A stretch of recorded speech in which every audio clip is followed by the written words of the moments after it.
Welcome back to Whitt Acres. It is a beautiful day and we're back outside to work on the gardens, trying to get them transitioned over to their winter state. Before we get into the video today, I need to help my goose. Mumbles, what's wrong, girl? Why are you squawking? Why are you squawking, girl? Did all your ducks leave you? They went to the field pond and Mumbles didn't go with them. Come on. I know, this isn't your flock, huh? You got the young ducks in here with you. Come on, guys, let's all go to the pond.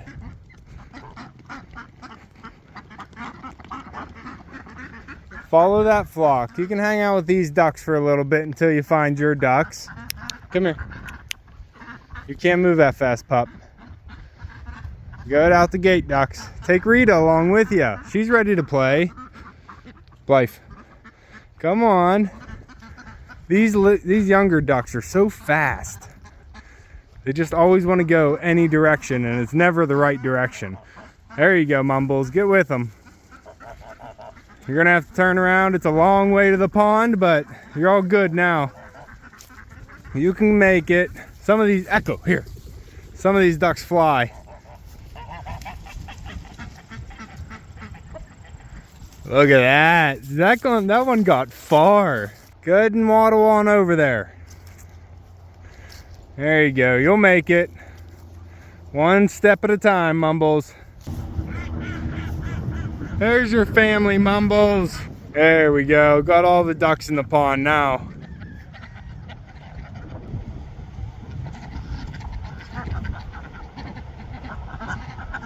If I could wrap up some of the projects that I already have started, this field pond is one of the projects coming up that we're going to be making it bigger. But for now, it's pretty good size, and the ducks definitely love coming out here. Easy, pup, don't fall in.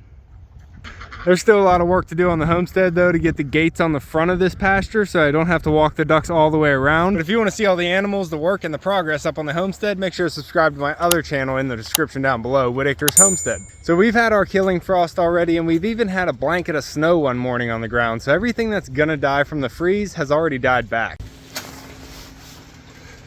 What is this? This isn't what I was expecting. Ducks, how you doing out there?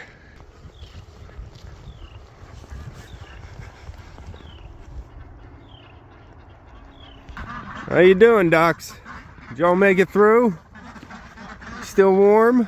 All the zinnias here in the ramp bed are crispy. The gladiolas and the Minolobota jungle queen is all fizzled up. And even the brocade marigolds have pretty much lost all their foliage and color. The petunias are actually still pretty green, even though all the flowers have fizzled up. And the impatiens on the back of the waterfall, as well as the lemongrass, have completely died back. So I definitely need to come in here around the pond and get this all cut back and cleaned up. We did have one night that went down to 22 degrees, so I'm not sure if my succulents and my palm tree out here are gonna be able to make it. It's looking a little rough as it is right now. What are you doing, pup? Why are you on the waterfall? What are you doing up there? You hunting? Be careful, bud, don't slip. And of course the elephant ear has died back as well from the frost. Checking out the succulent pocket here just to see which ones have survived the cold weather. The sempervivum of course has. This one down here and the one in the pot so far is looking good. But this one over here that was a long stem, it completely frizzled out. It got frozen, and I guess all the cell walls have ruptured in here. I don't have any faith for that one coming back. And this colorful one that had all these extra petals on it, this one looked really nice, but it's looking pretty limp at this point. And I don't know if I could try and pop some of these petals off and get them to maybe propagate. They feel like they're pretty much rubberized. And then this one to the side of the pot looks like it took a pretty good hit from the cold, but the center still looks like it has some life in it. I don't know if I should probably dig this up and maybe just put it inside for now and it can recover. If a frost did that much damage to it, I don't think it's gonna make it through the winter. These ones look perfectly fine. And then this one up here even looks good. I don't know which one this is, but I definitely think I wanna pop this one off, at least one of these, so I can save this and keep growing it inside. But it looks like it might be able to survive outside as well. So the sempervivum's definitely winter hardy, and I'm hoping we just found another one. Huh, Pop?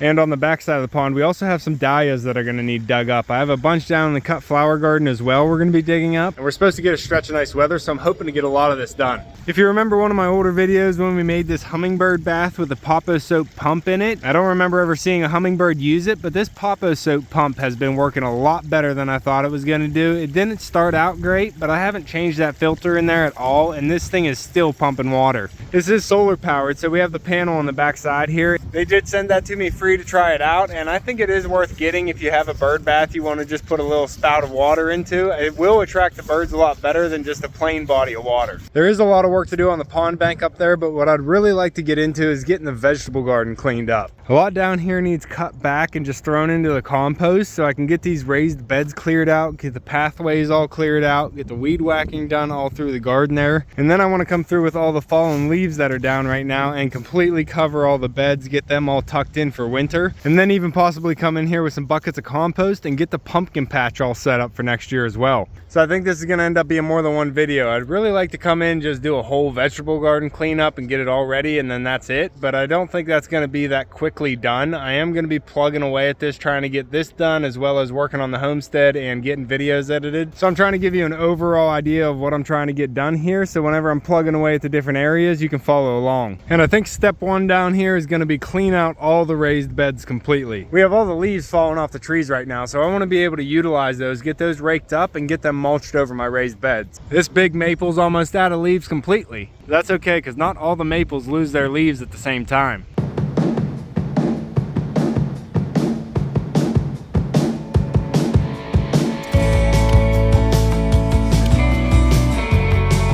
I'm gonna cut them so I can leave the roots in the soil so they can break down, except for weeds. I'm definitely gonna be pulling all the root and all with weeds.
Well, I got the pepper bed cleaned out here, and look at this weed that was growing. I think this is the creeping Charlie, and look at that. It was growing on the side of the raised bed there, and it just took up the whole thing and made a mat. And this is in the mint family, so you can imagine what would happen if you actually planted mint inside your raised bed. And the next bed was the tomato bed, obviously, and look at all these tomatoes that are on the ground. So this year I did really well on tomatoes and peppers, but I didn't do well on pumpkins and gourds. And one thing I realized whenever that happened, I'd rather do well on pumpkins and gourds than tomatoes and peppers. So I think next year I know where I'm gonna put my focus. Don't get me wrong, I still want all the different vegetables, the tomatoes and the peppers and the cucumbers and zucchini and whatnot, but I don't need this many tomatoes next year. I'm not gonna take all those out yet. I don't wanna leave them in there because the seeds would be a nightmare germinating next year, but I am gonna take those out and put them in a cardboard box so I can take them up to the barn and feed them to all the chickens and the other animals. The ducks are still out at the field pond doing some foraging in the field. All right, the next bed I have here is shaped in the letter of a J. I did try and grow some brassicas in this one, but it did end up getting taken over by the fennel. So I kind of left it go with the fennel, and then late in the season we got a squash that grew out here, and those ones still had some on there, but they got frozen. So they look like these. I got some bigger ones for decoration. We're just gonna take these and throw these to the animals as well. And I did consider using this fennel, drying it out and using it in the bedding up at the barn to keep it a nice fresh scent, but I really don't want fennel as my scent up in the barn. And this is too woody for the regular compost, so I'm just gonna be throwing this off to the side at the squash mound, and that'll break down a little bit slower. But that should clean up a big area here in the middle.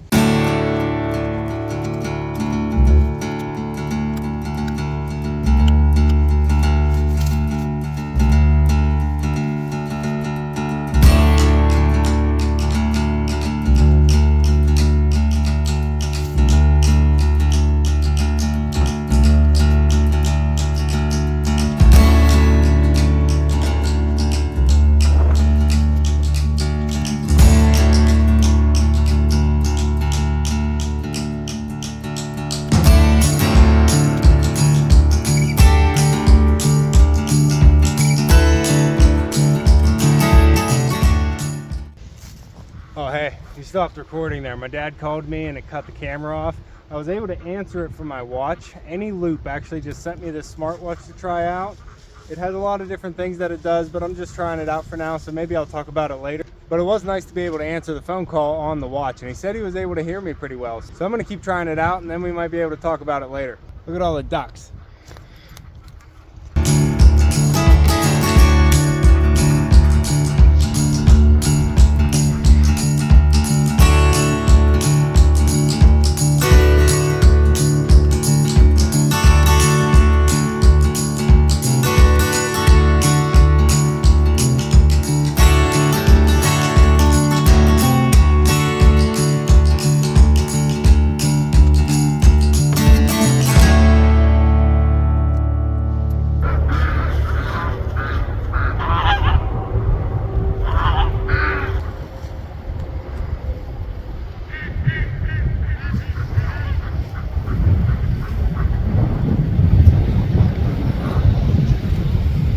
All right, I would call the J bed cleaned out and ready for leaves. We definitely need to be adding soil in here for next year before we do any planting out. I can't tell you how much decluttering the garden down here helps declutter my head as well. And I got these massive Romanesco broccoli trunks. Look how big these are. These are like 3 to 4 inches in diameter, these Romanesco broccoli trunks.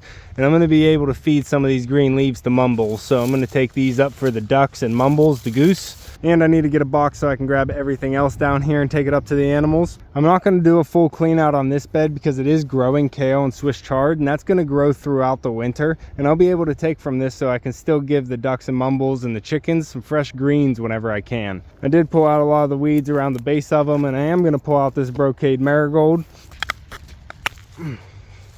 And I need to grab some of these seeds before it rains again and gets them all wet. And actually in the J bed here, once I pulled away all the grass that was covering it, I have onions that are growing. Not only that, but onions are growing up here, and I have garlic growing over here. So these are little bulbs of garlic.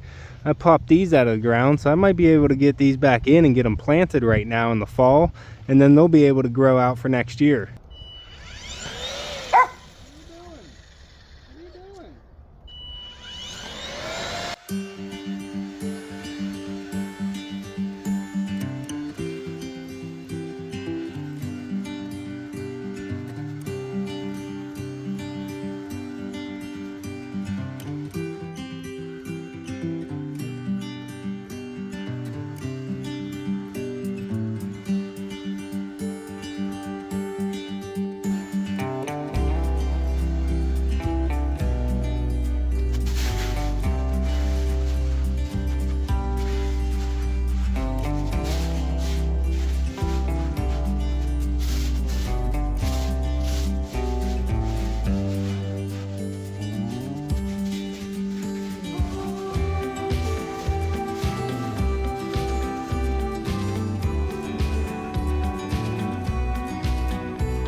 All right, we got both straight beds put away for the winter. They're tucked in and ready to go. They have a nice thick dense layer of these big maple leaves on here.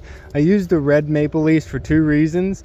One, it has a big surface area that's going to take a long time to break down, and it's also going to mat pretty well to keep any of the weed seeds that are in there from germinating and coming up. They'll layer and create a nice thick mat that's going to be hard to penetrate. And there is a third reason too. That tree's above my pond and I don't want all those leaves getting blown down in the water. Figured if I was collecting leaves, I might as well start there. We got some of the J bed done. I'm going to leave the rest of it go until I figure out what I'm going to do about those onions and the garlic. I might replant them, or I might just pull them out so I have a blank slate. What, puppy? You want to play with your ball, huh? You found the soccer ball finally.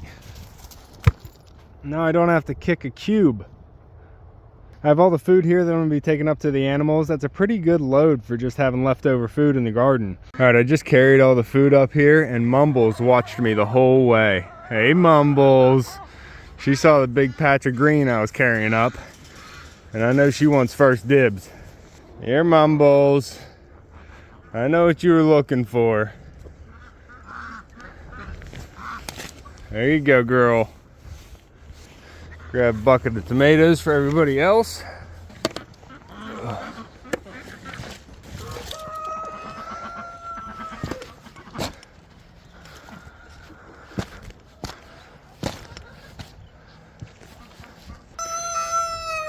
Hey, Bert. Dig in, Dizzy. Good job. We'll take a couple of these other rounder tomatoes up to the turkey. Hey, Leo. Oh, losing them. Goats, you want to try tomatoes? We'll give you first dibs. No? No tomato? You just want corn, huh? I'm coming. Here you go, guys.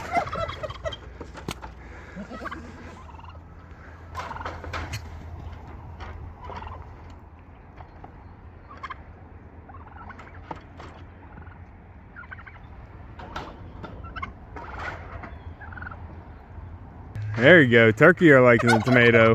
Yeah, you tell them. Oh yeah, everybody's on it now. We got some ducks. They're mainly chickens. But we got a duck up there in the tomatoes, and we got the chickens on the broccoli. Ducks are checking out all the water and the other veggies that I have spread out. I got a bunch of rotten veggies from the family market that I deliver my eggs through, my duck eggs. So I already had a bunch of vegetables out here for the animals. Yeah, Pebbles. But I think we made some good progress today. That's going to be all for this one. We are going to be coming in with a weed whacker and getting this all mowed down next time we get in here. I really want to get this pumpkin patch cleaned out so I can get some compost in here and then get it covered over so it can sit all winter long and get ready for next year. I also have some compost back there that we're going to be pulling out, seeing if it's ready to be spread or if it just needs turned over. And before we finish up completely, I want to get a fresh layer of wood chips all through the walkways again. What'd you find, pup? Did you find a mole in the garden? Sounds like it. Jeez, bud, what's going on? All right, well, if you love nature, make sure to subscribe down below. Hit that like button before you leave, and you can see me and Echo on the next one. Thanks for watching.